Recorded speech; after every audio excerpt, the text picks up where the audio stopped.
Okay, we're gonna start off with fat, and there's three types of fat: polyunsaturated fatty acids, monounsaturated fatty acids, and saturated fatty acids. What's the difference between all these? Well, it's the number of double bonds. So if there's 0 double bonds, that means the fat is fully saturated. If there's 1 double bond, that means it's monounsaturated, and if there's 2 double bonds, that means it's polyunsaturated. And double bonds are less stable than single bonds, and PUFA has the most double bonds, so they're more prone to oxidation and creating these toxic byproducts. Now, the more inflamed your body is and the worse health you're in, the more damage these PUFAs are going to do. This is because they're already in an environment that's more prone to oxidation. If you have less inflammation, they're going to do less damage. And high levels of these toxic byproducts like MDA and 4-HNE are linked to cardiovascular disease, cancer, neurological disorders, inflammatory diseases, oxidative stress, and 4-HNE specifically liver disease. Now, we could divide PUFA even further. There's omega-6, which are the seed oils, and omega-3, which are basically fish fats. Now, the ratio of omega-6 to omega-3 matters because omega-6 is thought to be a pro-inflammatory fat and omega-3 is supposed to be anti-inflammatory. Historically, our ratio of these fatty acids was 1:1, but today in America, the average is 15 times more omega-6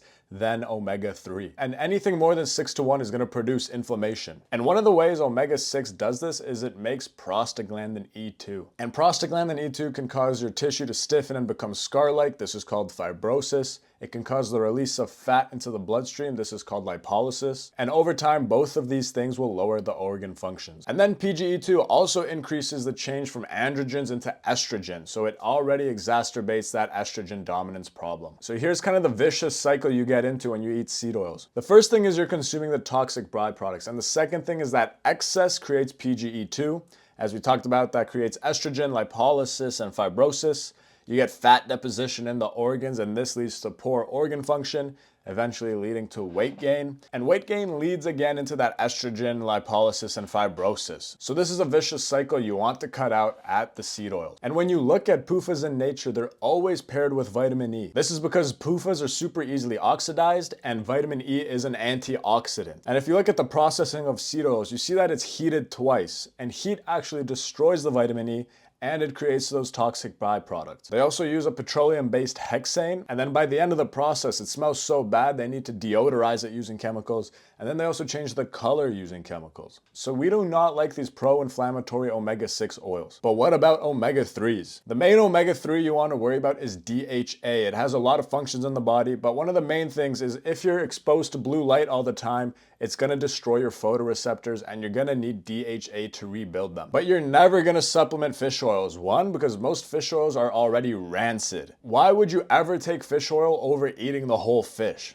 And the second thing is that it's in the wrong orientation. So the DHA has a problem crossing the blood-brain barrier. So instead, we're going to eat fish 2 to 3 times a week. That's going to rebuild our photoreceptors and it's going to balance that omega-6 to 3 ratio. Omega-3 can also replace the omega-6 in your cells. This is going to lead to it detoxing faster. But omega-3 is still a PUFA, so you don't want to overdo it. And then when we talk about monounsaturated fatty acids, the main ones are avocado oil and olive oil. And these are more stable, so they're good for eating. You could use them on salads, but you don't use these when cooking and heating. When you heat this on a pan, for example, it turns into seed oil. And 80% of the olive oil is fake, so you want to make sure you're getting something quality and not getting scammed. And when I say it's fake, that means it's just cut with the cheaper seed oils to make it more profitable. And then next you have the saturated fatty acids. So these are things like tallow, ghee, butter, and coconut oil. And these are the most stable. You're going to use these for cooking. And with animal fats, it's interesting. There are seasonal differences in the PUFAs, so that's just another reason to buy local and eat seasonal. So here's the list of healthy fats. We're going to be doing